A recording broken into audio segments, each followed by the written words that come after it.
This was also the day the president rolled out what he called a once-in-a-generation opportunity to revamp the economy, starting with infrastructure, rebuilding our country by starting with the bones. He traveled to Pittsburgh to unveil his massive proposal to shore up the nation's aging roads and bridges and rail lines and utilities, a plan he says will transform the United States.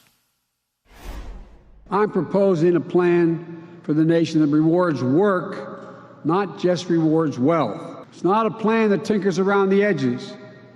It's a once-in-a-generation investment in America, unlike anything we've seen or done since we built the interstate highway system and the space race decades ago. In fact, it's the largest American jobs investment since World War II. It's big, yes. It's bold, yes. And we can get it done. Biden says it'll cost just over $2 trillion. Among his plans to pay for it, a corporate tax hike from the current 21% to 28%.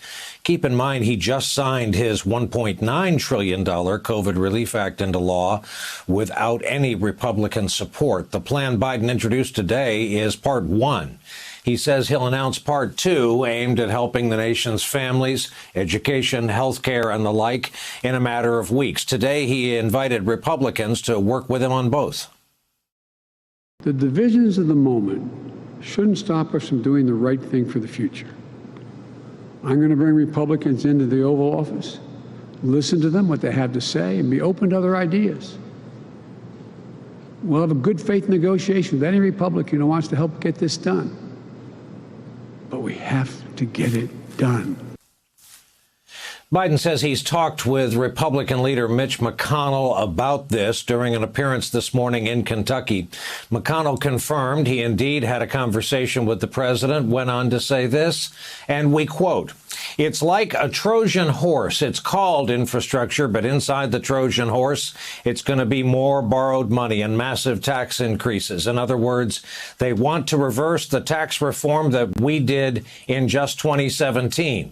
AB, South Dakota Governor Kristi Noem, who has drawn a lot of attention for the way she has either managed or mismanaged coronavirus in that state, depending on your perspective, went on Hannity tonight and found apparently a unique way to attack the infrastructure initiative. We'll discuss on the other side. Every single family will pay the price for what Joe Biden's agenda is. He will drive up the cost of the food in their grocery bill. He will drive up the cost of their utilities, their gas prices, the cost of their cars, the clothes they dress their children in. Everything that they do each and every day will be more expensive. Their budgets will be tighter because they'll be earning less, and it'll be directly because of these policies and these tax increases that Joe Biden is embracing.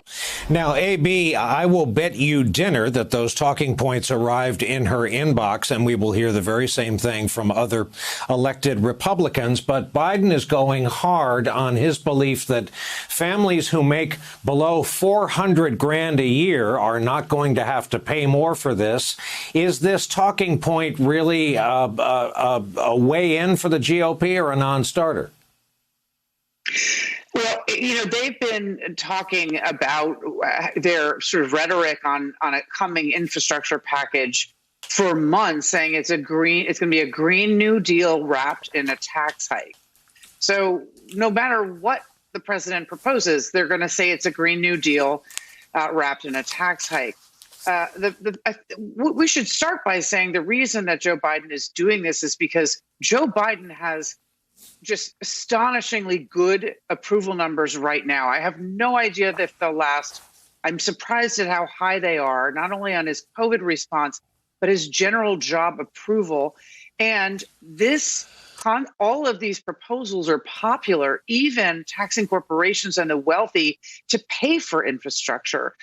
It's popular among Republican voters and Trump voters. So in a moment of crisis at the beginning of his presidency, Joe Biden is making clear he's willing to go for broke because he believes this is really popular and he has a window to do this.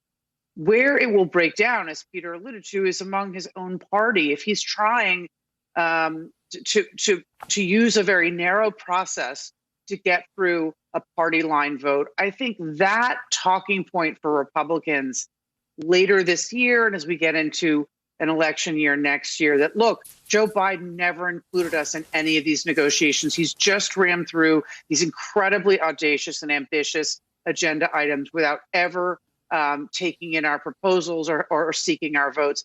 I think that's more powerful than this paying for all of this needed infrastructure with tax hikes is a non-starter. The voters so far think that this is a good trade-off.